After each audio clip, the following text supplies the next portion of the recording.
يثبت الله الذين آمنوا بالقول الثابت في الحياة الدنيا وفي الآخرة ويضل الله الظالمين ويفعل الله ما يشاء.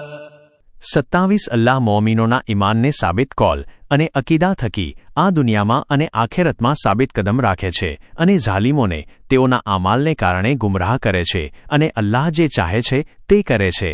તફસીર: જેઓ ઈમાન લઈ આવ્યા અને પોતાને શજરે તય્યબા જેવા મહાન અને મજબૂત દરખ્ત સાથે જોડ્યા અને પોતાને અલ્લાહની નિયમતોના હકદાર બનાવ્યા, એવા મોમિનોને અલ્લાહ દુનિયામાં મજબૂતી આપે છે. તેથી મુશ્કેલીઓ અને મુસીબતો તેમને હચમચાવી શકતી નથી અને તેઓ સ્થિર રહે છે.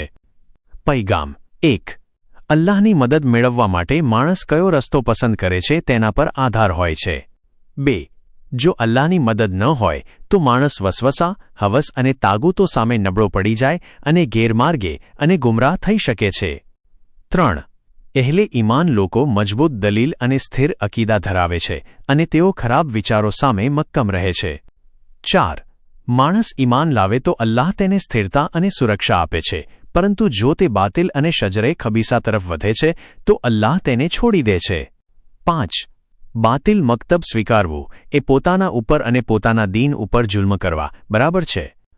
અલ્લાહનો અઝાબ અને હિદાયત કબૂલ ન કરવી એ પણ માણસે પોતે પસંદ કરેલ રસ્તો છે.